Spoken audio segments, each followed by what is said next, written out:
As I speak to you now, it appears that Joe Biden is on his way to win the electoral votes of Pennsylvania, Georgia, Arizona, and Nevada, and become our next president.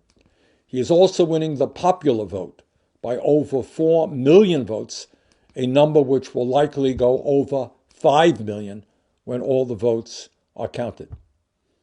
As I've said many times, this election was not just about Joe Biden versus Donald Trump and what their views on the issues were. This election went much, much deeper than that. It was an election about whether we end pathological lying in the White House and retain democracy and the rule of law in our country. And thank God, it appears that we have done that. In the days and weeks to come, I am sure that everyone in the world is going to be taking credit for Biden's apparent victory. And the media and the pundits will have their views as well. But let me just say this.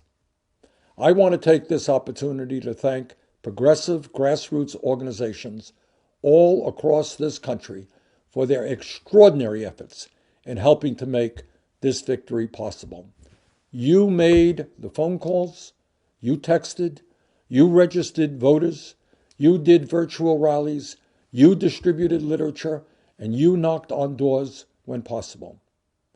Knowing the importance, the extraordinary importance of this election, you did everything that you could and more.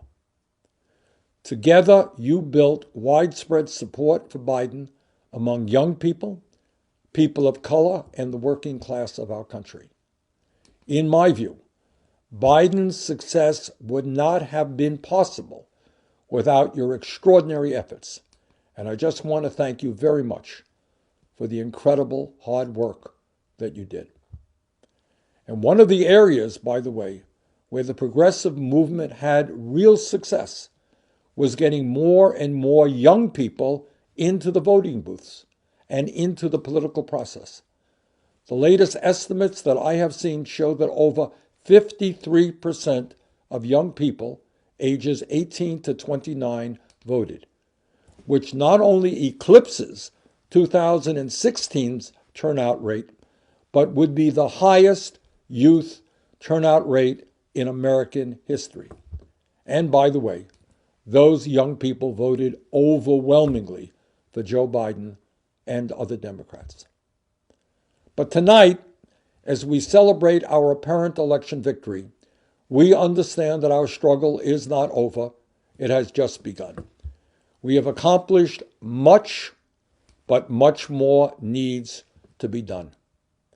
Now, not only do we have to win the 2 Senate runoff elections in Georgia coming up in January so that we can have Democratic control over the Senate, but we're going to have to do everything humanly possible to make sure that Congress and the new president move rapidly and aggressively to address the enormous crises facing our country.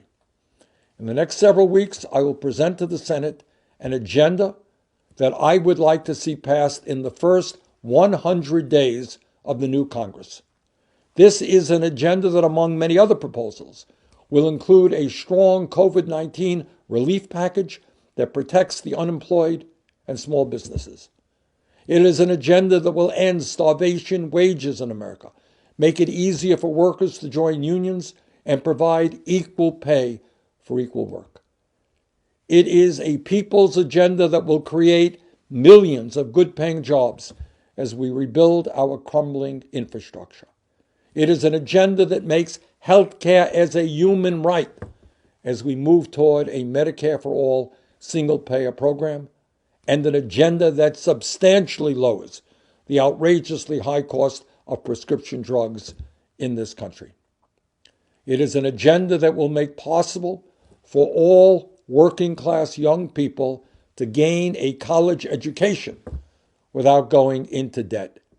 And it will radically improve our dysfunctional child care system.